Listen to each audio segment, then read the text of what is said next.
I'll answer your question and then talk about it again. So in terms of phi of k, the probability of k and squared phi star phi.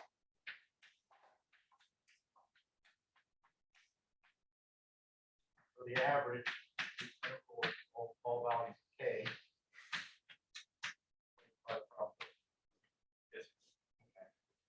That's part A. That's it. Oh, yeah, kidding. I swore. Really? I swore it said do it in terms of phi of x. Isn't that part B? Right, let me check here. I think you said that special relation.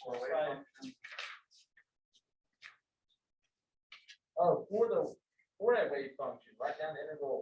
Yeah, so write down the integral which associates 5k. So yeah, the question is, how you go from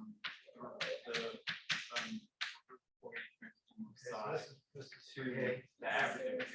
3b is to go straight down side.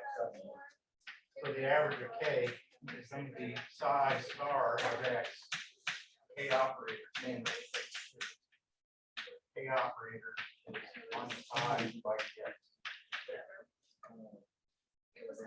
And the k squared, the average of psi star of x, square that operator.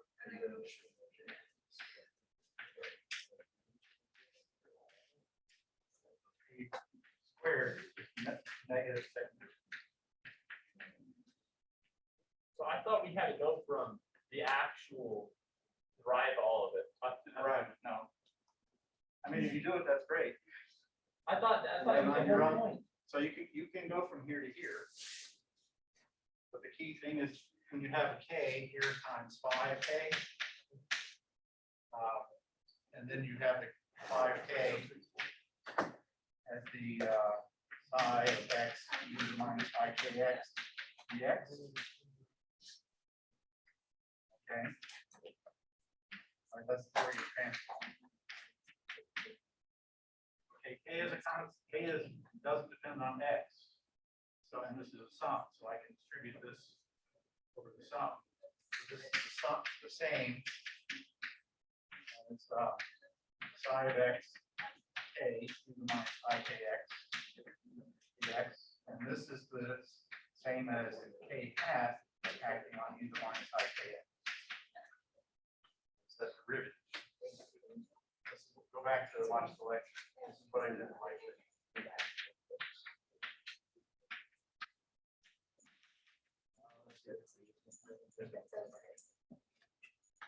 You get a negative actually here. Okay, and then you integrate by, you have a derivative here.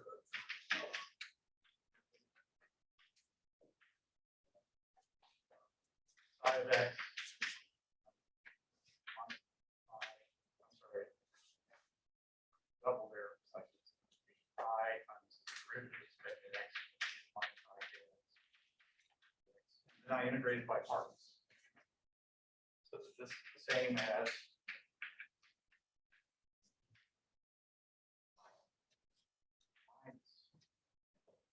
minus ikx minus I by x psi x. Put that in with the phi star here. You get a delta function. So this will give you this.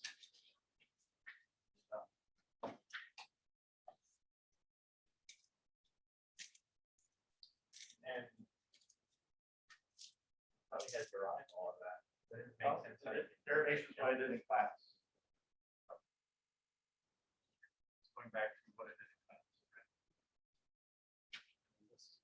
You understand from here to here? I understand how that looks like. Okay. And now you're going to multiply by phi star here. Here. This is phi star of k times k phi of k. Okay, so we just got this here, and we substitute in for phi star, it's Fourier transform. Fourier transform of phi star is the complex conjugate of the transform of phi. So 5K. Do all these steps, but it's good if you do it. It's good if you try.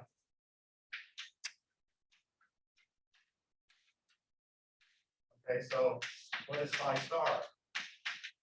Complex number.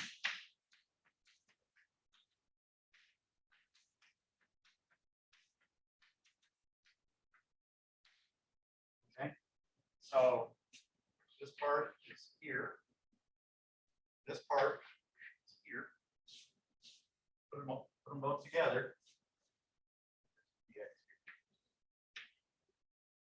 You have to be careful. You got too many x's here. You've got a dummy index here, x, and another one. So you probably should call this x prime here just to distinguish it from the x that's in this interval.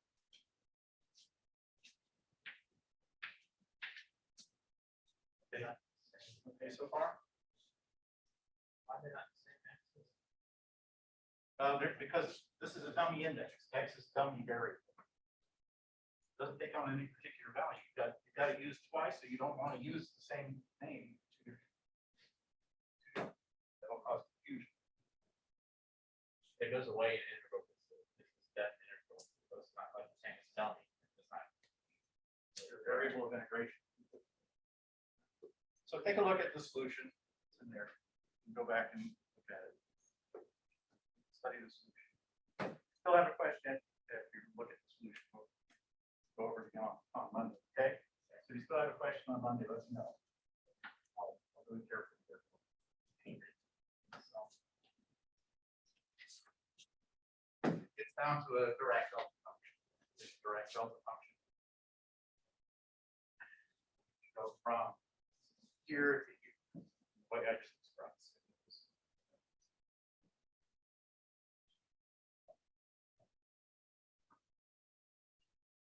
Have Okay. you already sent out the solution email? No, I haven't yet. Okay. Okay, let me ask you a question. What's that mean? Without dummy. Without cause. That's one meaning.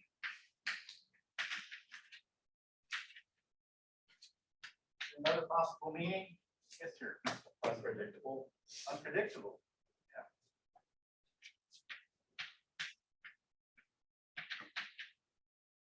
Can you give me an example of random? Give me some examples. Have a bag full of colors, reach your hand in without looking, pull one out. Okay. You don't know which one you're gonna get. Is that without cause or unpredictable? A little bit of both. Why is it both? Well, it's unpredictable because there's no way to know, because you can't see. And without causes, there's really no cause behind how you choose. It's Really? just kind of what happens. No cause. You have no control. You reach in and you select which one you're going to pick. Yeah. Right. So there is a cause. Can you think of examples in this first really without cause?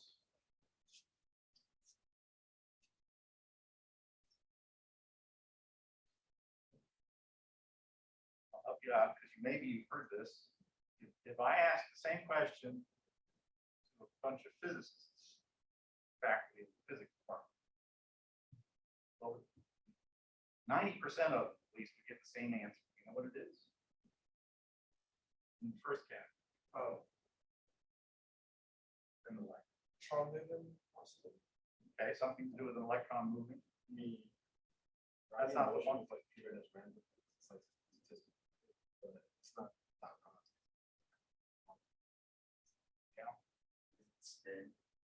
Yeah.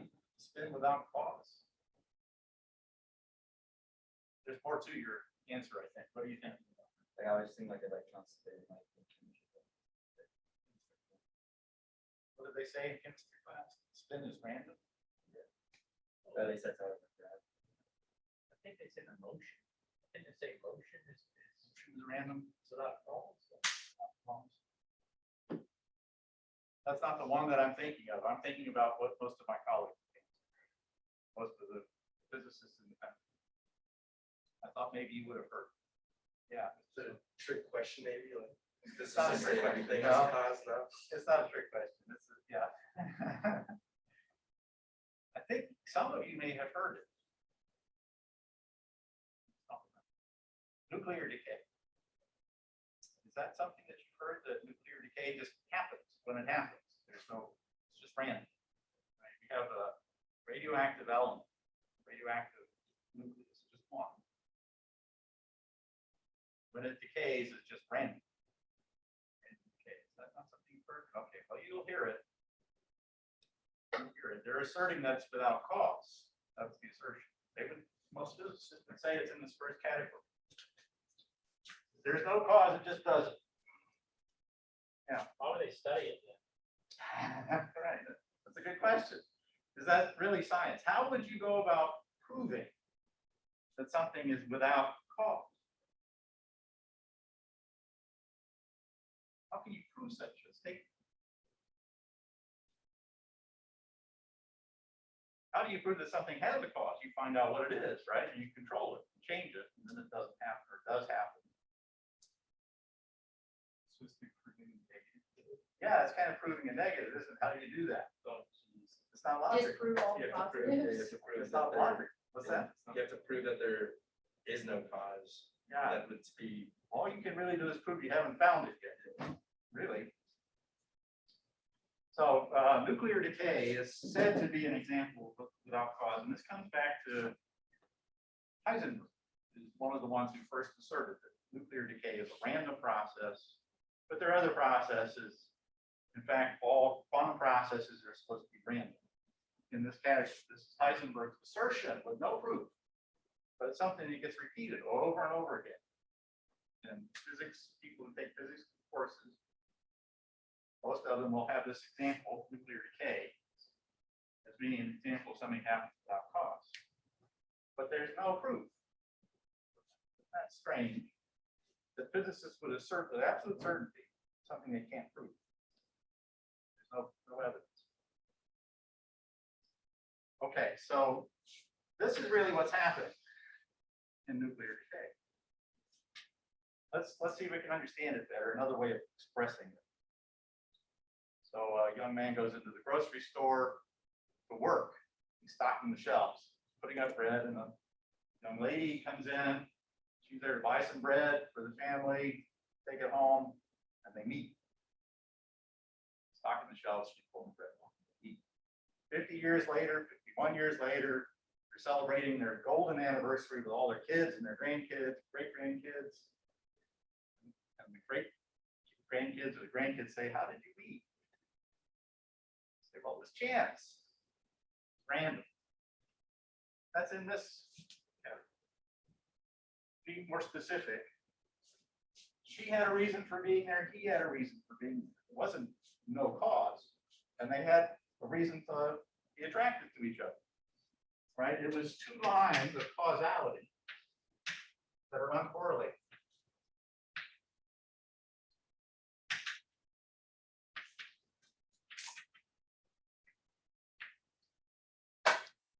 Two or more. That's really the only proper use of the word random or chance in science. Even though you'll hear this assertion, and when you do hear it in a physics course, how do you prove that? That's the question. Okay. So we've also had another term that we talked about, stochastic. Chooses stochastic rather than random, but are you familiar with stochastic? It's less common. Where does stochastic occur in this course? Guiding wave has both a resonant part that can interfere, that's like the wave, the walking droplet that I showed you last time. Droplet is creating this wave and it's bouncing off the wave that's generated. But that's not the part of the guiding wave that he's talking about, the stochastic. There's also a part in the guiding wave, which is kind of unpredictable. How would you, in the Mr. Rutland's experiment, hopefully you get to see it one day, how would you make a stochastic part that walker's bouncing like this, walking around on the surface? how would you make another part? So the wave you saw the picture of, that's not stochastic. It's very predictable. Obviously, it's just traveling outward. And the walker will come up against the wall and it won't actually bounce into the wall. The wave will bounce off the wall and it'll make the walker reflect off the wall. So the droplet doesn't actually hit the wall, but it won't even get right up against the wall because the wave steered away. It generates a wave that reflects off the wall, and that steers the wall.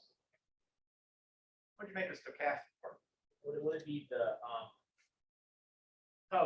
curvature of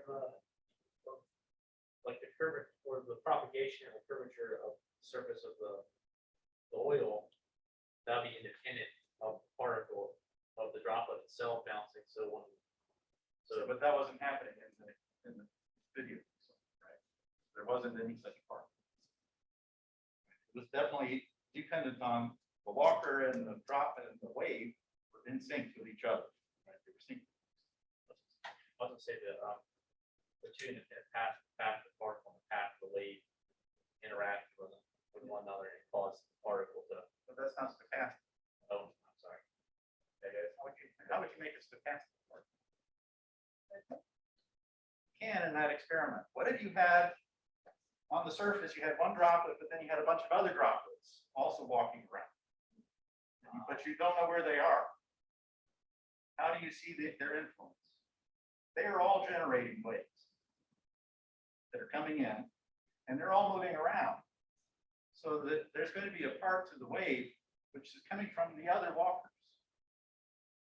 And it will, if you don't know where the other walkers are and where they're moving, maybe you're adding more walkers, taking some off, it becomes unpredictable because you're not seeing.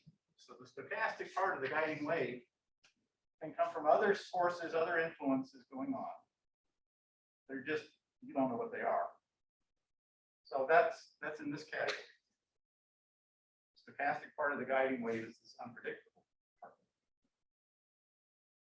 Guiding wave has cause. We just don't know the details.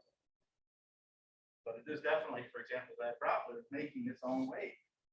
Other droplets could be doing that as well. Then it's reflecting off of things coming back. Those waves don't travel a long distance. They can have some influence on other walkers. You saw the two going around each other, right? And their waves are interfering. So definitely walkers can affect each other. Make sense? So if we just isolate it, you purposely isolate that droplet. Yeah. Then that would be. Then there wouldn't be a stochastic part. By having no other influences around. Right? Yeah. Let's go hit like hit like 5 particles and you look at one and you only look at like. I'm sorry. Now think about that. Imagine a swimming pool. There's a bug riding the wave. People are jumping in and kids are playing and stuff like that. The bug only sees the waves right in his neighborhood. Right? It's going to look unpredictable. It's going to look stochastic. It's not correlated with anything apparently. Right? So that's kind of an example. So you hear the word random used in conversation? Say again? A lot. A lot, yeah. What do you mean when you say, well, that was random? It's just something, I feel like people today use this to describe something that's weird to them. Yeah, weird or kind of, non sequitur. yeah, non sequitur, right? It's apropos of nothing, right? It just came out of the blue, right? This guy went off on a tangent, you're talking about things, he comes in with something, well, that was random. It had nothing to do with the conversation. That's kind of more like this, right? Or maybe, he's thinking something that makes him go off in that tangent, but he's got a reason. Maybe you don't understand what it is. Why does that have to do with what we were talking about? Okay. So that's pretty much the topic of your homework. It's a short assignment for Monday. The rest of the time you should focus on practicing for the test. So there's a practice test on chapter 2 that's in the folder. Chapter 2. Pull that down. So we're going to review for that today. Okay, who can, let me.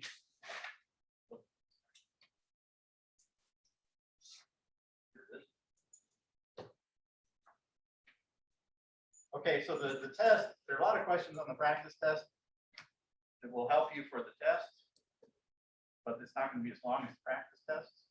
But if you can do all the problems well, on the practice test, you'll be in good shape for the test.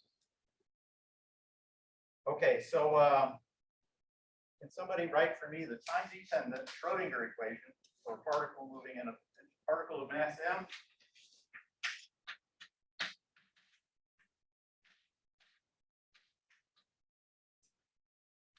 Moving in a potential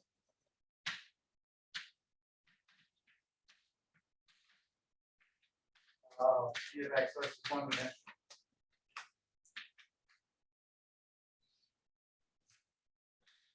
You should know this by now. Don't really start studying.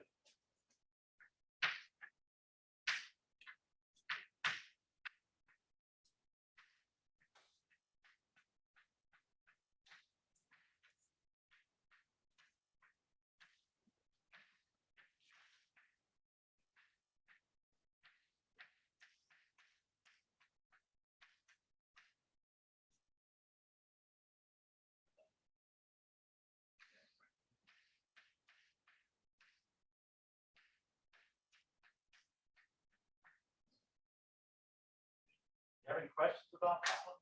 Done written some notation you might not be familiar with. All right.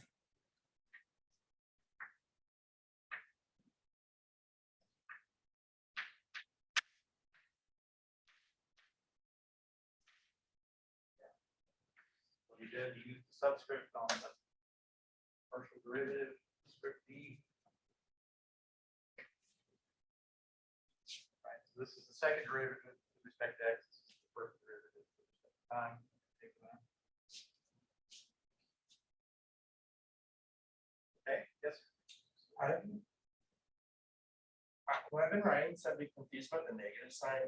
Yeah. Can it go on either side, or is it like, This negative sign? yes?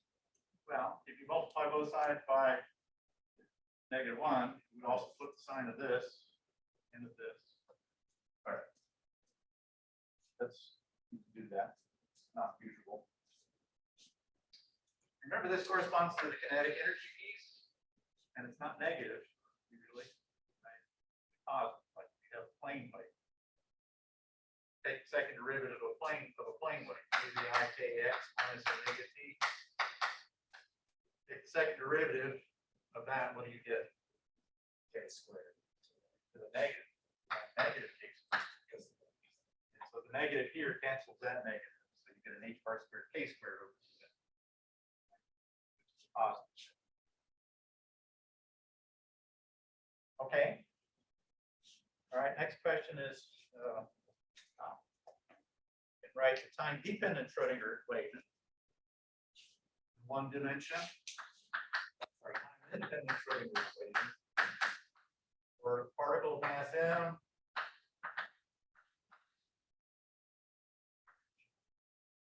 Energy E.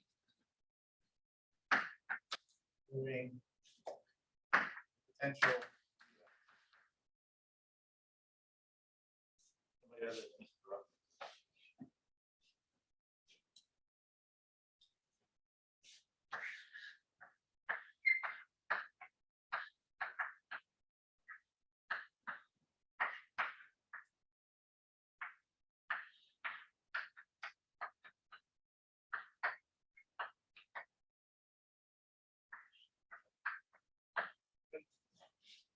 Any questions on that? Second derivative here is double prime. Okay. All right. How do you go from time dependent to time independent?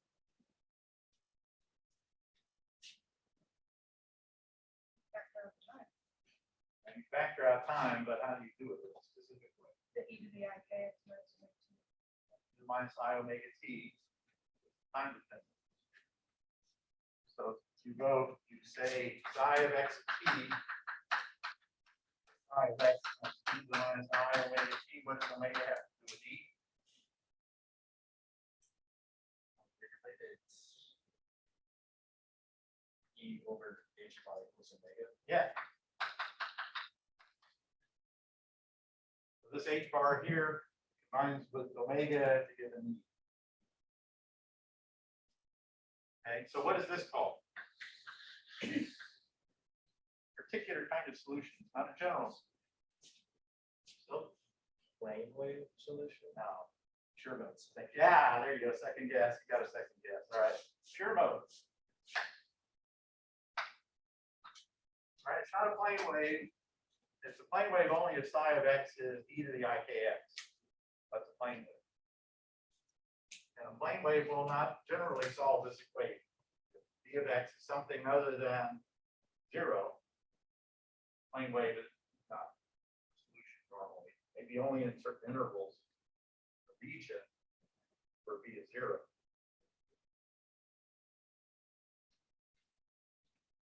Question? Here's a hard one. What's the definition of the wave function?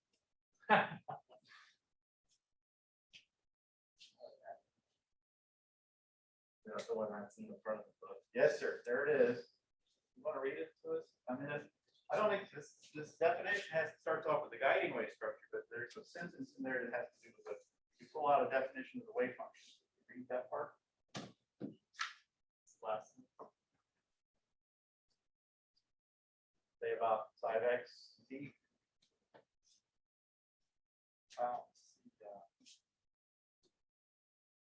I see the guided wave structure. I don't see if it defines. See the effects of the structure along with the effect of this structure along with that of the associated particle is described. It's described statistically by quantum mechanics, in particular by the wave function, which is a solution to the Schrödinger equation. That's it. The wave function gives us statistical information about the influence of the guiding wave on the particle. Equation that governs the evolution of the wave function is the time-dependent Schrödinger equation. It tells us how the wave function is changing.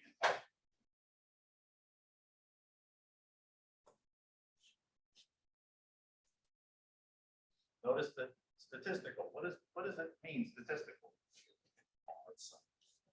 Bingo. It's related to an ensemble. Has to do with ensemble probability. So what is an ensemble? A bunch of them. Make many copies, identically prepared. One is measured independently. That's an important step. The measurements are done independent of each other. Everybody knows what time to make the measurement of position. Everybody, all the results are accumulated into a histogram. That's the probability density. That's given from weight. Average all the positions, or average all the squares.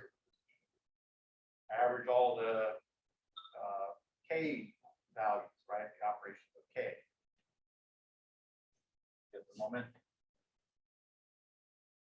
Okay, now write the wave function called a plane wave. Good, it's not up here. Write a plane wave. Yeah, you want to do it? It's easy, it's quick. Take more time walking up here than to write.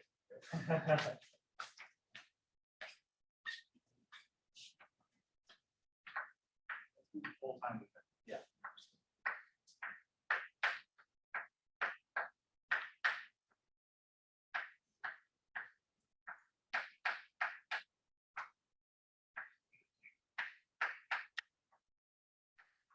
Okay, very good. That's plane wave. You see that this is different than this. So the spatial part is different. Yes, ma'am. Do you want to have the A out front or no A out front? Oh, I take it either way. Okay. This is by itself is a plane wave, but when we multiply by an amplitude, we're just talking about the strength of that part of the wave function. That's the strength. The square of A is in the A squared, complex squared is the probability associated with this plane wave by itself. Okay. this dispersion relation. What is omega of k? For a free particle. Yeah. This is a solution to the time-dependent Schrodinger equation when b is 0. And only when b is 0, or at least in the region where b is 0. You know, you have to be a little careful. But in the region where b is 0, there's a dispersion relation. What is that? This into that with b equals 0, you get a condition for omega.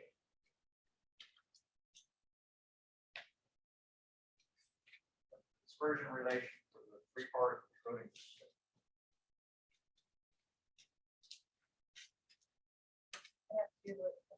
Yeah, okay, yeah. You might have to work it out. Right? You might not remember it, but you can remember how to do it.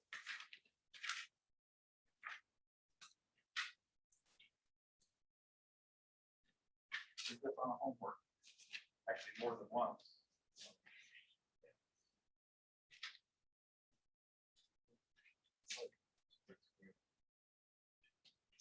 Speak a little louder. Very good.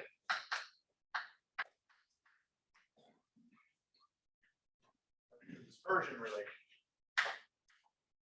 Specific to the free particle solution of the Schrodinger equation. Different physical systems will have different dispersion relations. They can have plane wave solutions, but this dispersion relation is particular to the Schrodinger equation because substituted in here, you get an omega. One time derivative, you get a single omega, and over here you get 2k squared. Right? So omega goes like k squared, is specific to this equation. If you do an electromagnetic wave, you get a different dispersion relation. For an electromagnetic wave, the light.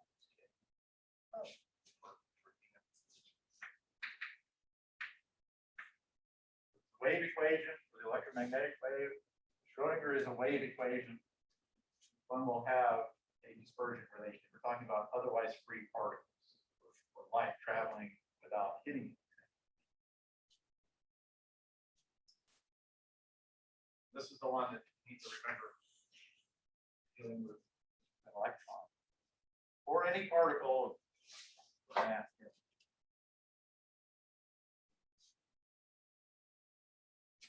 Questions about that?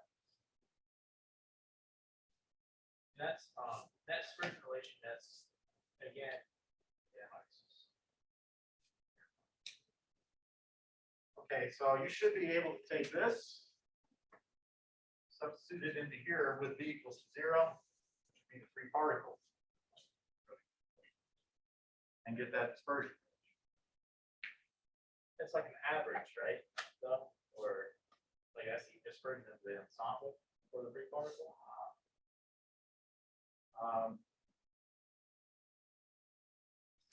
Yes. Yeah, ensemble average. I want to say that's about the individual so bad. I know. You have to keep reminding yourself, talking about ensembles. The strong tendency is to say that this gives us all the information about a single system. That's not the case. Okay. Write all the solutions.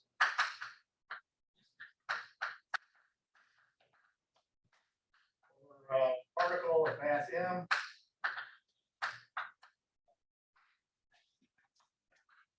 Moving in one dimension, everything in this chapter is one dimension, one-dimensional, moving in 1D box. Oh, I should say, wait, write all the pure mode solutions. That's what I meant to say there. So say that.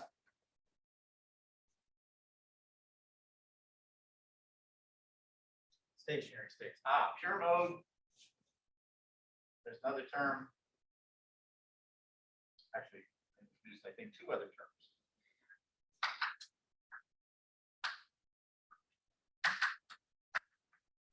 It's stationary state.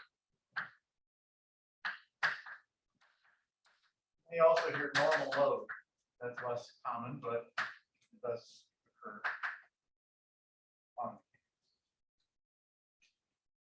why is it called stationary? Because it's independent. What is it? Not the wave function, The frequency, no, no. but it's independent of time. Again, Oh, it's probability. put it in somebody else's back. Probability density is independent of time. Okay. Pure mode, stationary state because probability that you get from squaring the wave function is actually independent of time. The wave function is not independent of time. Probability in that pure mode is independent. That's why it's called a stationary state.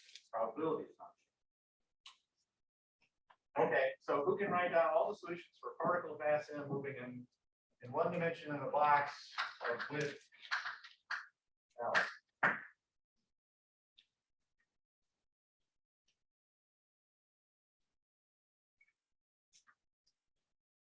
I need another volunteer. We haven't had a turn yet. Look at your note. Recognize that you're looking at something you're going to need to know without looking at the book. It's not going to be an open book exam.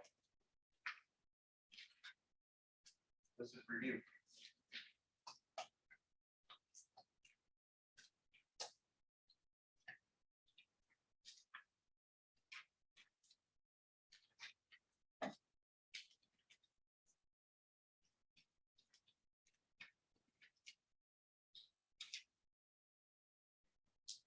Make sure this is a hard box. In other words, infinite wall.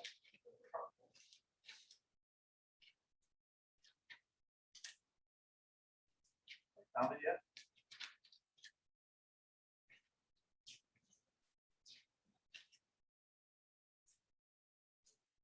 Consider this. Consider. Particle on the box.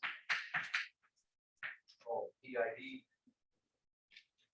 So this section of chapter 2 on the particle box. Circulation. It's not a dispersion relation because it's not a function of K. So it's not technically a dispersion relation. It's not a plane. Particle on the box is not a plane. So for phi of x, that will be the solution. Phi of x. Yeah. Looking for psi of x. Psi. Right. Good. Here it goes. So it's going to be the time dependent. Time dependent is really simple. I'm looking for this piece.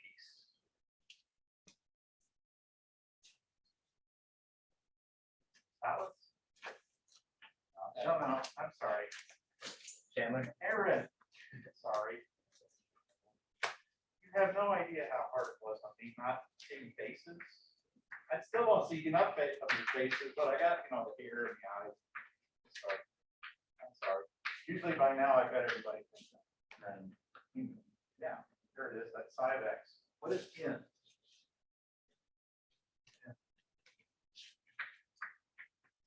Put a little n on the side. It's the quantum number. What are the possible values of n? Positive z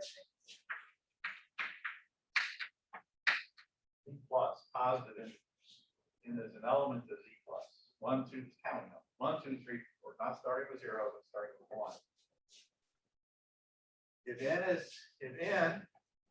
and also you should remind yourself that side, this is inside the box. In other words, x is in this interval. And it's equal to 0 outside. That's you gotta remind yourself, this wave function vanishes outside. Because if you don't remember that, and you start taking intervals, forming intervals to get, ensemble averages, find the probability. The probability for the particle being outside the box is 0. So you don't integrate over negative x from negative infinity to plus. Probability outside is 0. So what is that? 0. What is this? Also 0. That's why the n Oh. an integer. Makes a solution that satisfies the boundary. It may have zeros inside the interval. As n increases, you'll have more zeros, more nodes inside. Okay, so what is omega? So this should be an omega, should also have an index n. It's not a dispersion relation technically, because the dispersion has to do with the traveling wave, like plane wave. It's not really called a dispersion relation, but it is a relation between the frequency and the quantum number. So how do we get this? This is in the time independent Schrodinger, but time independent, so this is the time independent Schrodinger. What's the omega n is equal to n squared omega naught? N squared omega 1. Yeah, not zero. N doesn't take zero. So, and what is omega 1?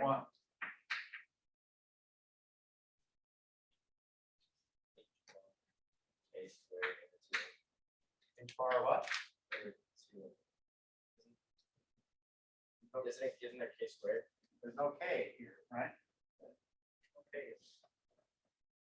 You have to take the second derivative of this wave function. Substitute it into the time independent Schrodinger equation. So take the second derivative of this with respect to x.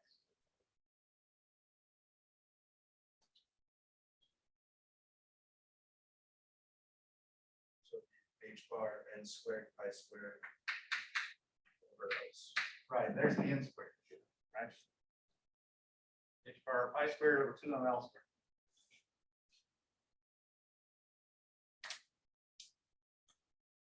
So if I have a box of about the size of an angstrom, hydrogen atoms roughly, an angstrom, and the mass is an electron, it should come out to be something on the order of an electron volt, a few electron volts.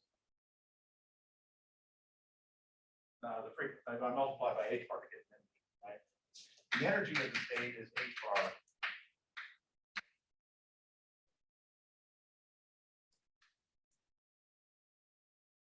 So the spectrum, there's a ground state, that's the lowest, omega 1 or E1. The next one is 4 times that energy. The next one is 9 times. The next one is 16. So the spectrum is spreading out as it goes up. Not evenly spaced. Spreading out. But there's no limit to it because the box is infinitely hard. Walls go up forever and it will keep any particle in the box. So there's no limit to how much energy you can give the electron and still be inside the box.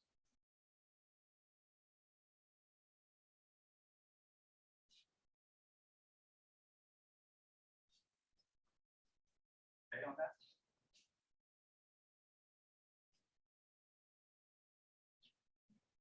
Okay, can somebody write down the Born rule?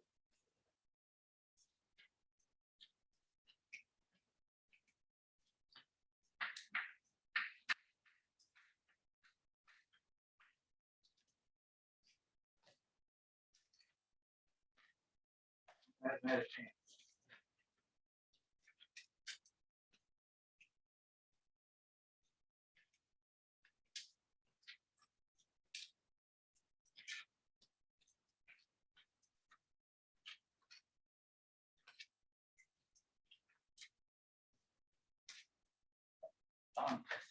Yeah. That one.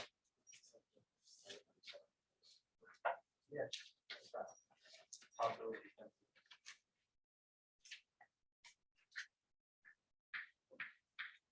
Good.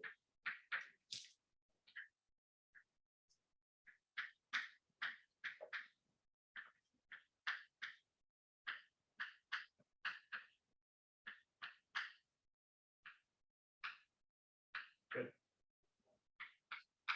Those are, yeah, psi everywhere is a function of x and y. You can remind yourself psi is a function of x. Right, multiplied by its constant term. What's this called? Probability density. Not probability yet, just for a continuum of values of x.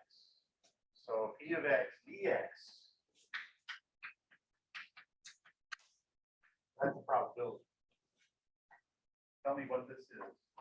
Exactly what probability is.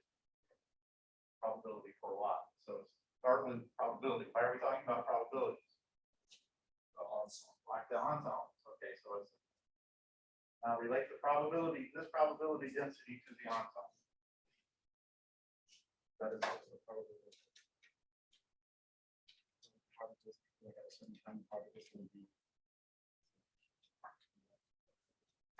Everybody hear that? Yeah, exactly. Did everybody hear that? The probability at time t that you'll find particle in the interval between x and x plus dx. So this is the fraction. Probability is a fraction of an ensemble.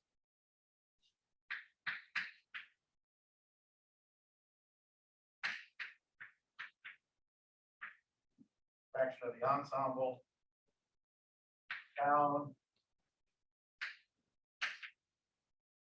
x and x plus.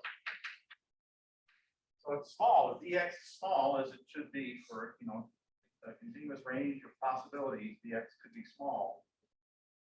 Right, but this is a small fraction. It's proportional to the width. Okay, so there's a conservation of number, conservation of probability.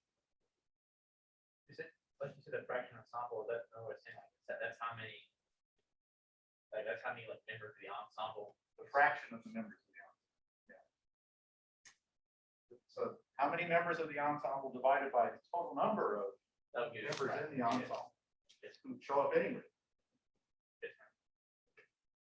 So because it's that fraction, if you add them all up, all of the results. What does this equal? Keep everybody in somewhere in the system, which will have an escape.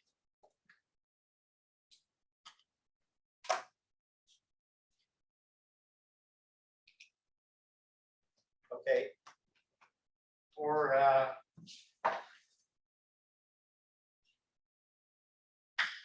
some psi of x and t.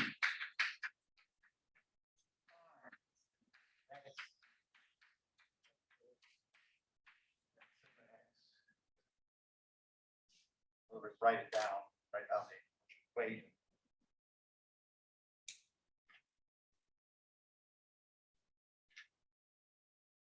First, I guess I should say, what does this mean? I'm gonna try, yeah. Is that your finger? Oh, you're just flexing your finger? Yeah. It's the average. It's the average. Ensemble average. You made a copy, everybody makes a measurement, everybody sends the results back, you average all those results. That's what that, how about this? Same thing, just square the answers that come back. Kind of an odd thing to do. Why would you take it square? Well, that comes into this. That's, I got that. This is the standard deviation. Okay, so who can do this?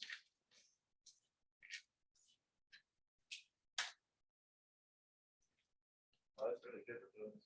Yes, sir. Standard. I'm gonna start calling on that back. These they sit the back row.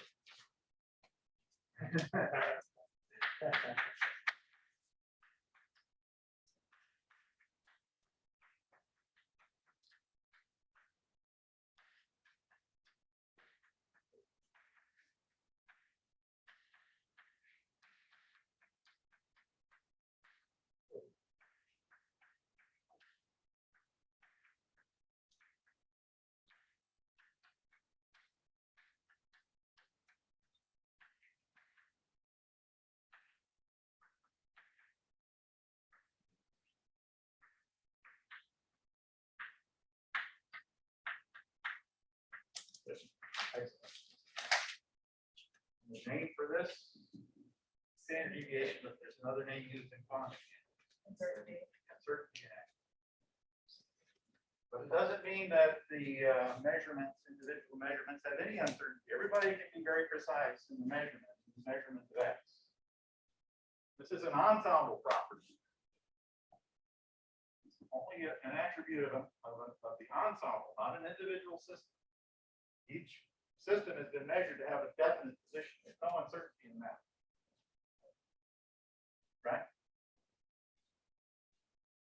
Okay, is everybody clear on why this gives the ensemble average?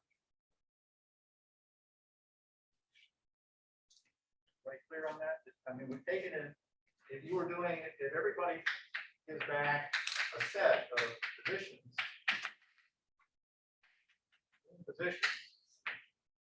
the average is 1/n times the sum of all these, right?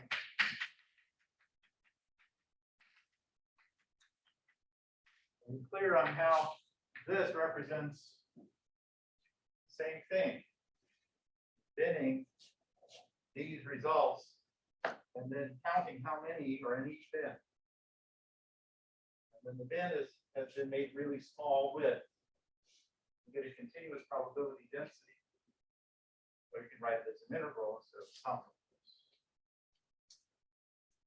So you have to have a lot of members of the ensemble to get good average. Right, if I ask two people over here, how old are you? How old are you? I average. That's not really going to be like very close necessarily to the average of the age of Clemson students. Right? It's going to be close, but not real close. Do it. You have to average over all the Clemson students, or if you're going to do the population in the U.S., you have to have a lot of members of the ensemble. If you looking at the average age of people in the United States, and you ask one person, how old are you? I'm going to be very close to the average. You ask two, an average, you're getting closer.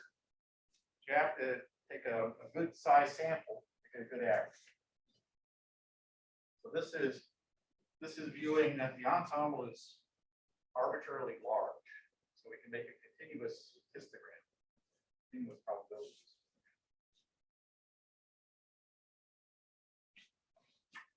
Questions?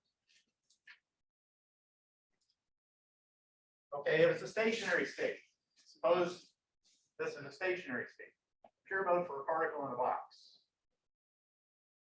What does that say about these ensemble averages? They're also independent of time. Stationary state, the probability doesn't depend on time, and so will the ensemble averages also be independent of time. Stationary state. But if you have something which is not a stationary state, how would I make something which is not a stationary state? Let's look at the particle in a box. Give me an example of a state. Let's suppose I have wave functions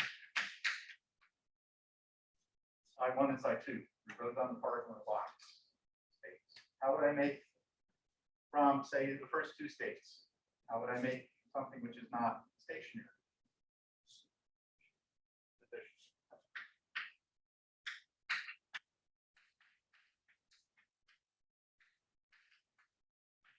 For omega-1 and omega-2, we wrote down for the particle in the box. Right? This is n equals 1, n equals 2. C1 and C2 are constants, complex, possibly complex constants. Now I calculate the probability distribution from this.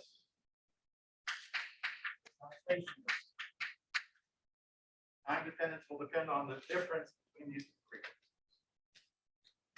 Take psi star psi, write it out, you have a time dependent part. And also the averages will be time dependent.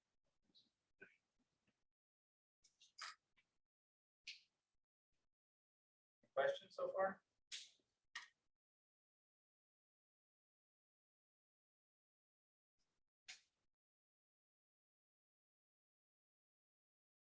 Okay.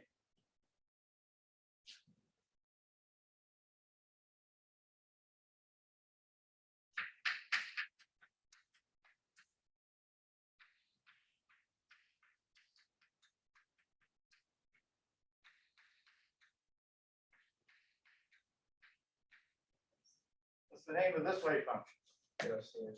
Gaussian. What's the probability associated?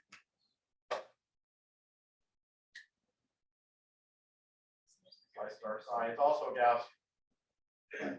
In this case, let's suppose sigma naught is real. You have a time-dependent Gaussian where psi naught, the thing down here, had time dependent. Let's evaluate that equals 0. So you should be able to form a probability, be able to find the average, should be able to find the mean square, should be able to find the uncertainty. Looking at that, do you have any idea about what the average ought to be?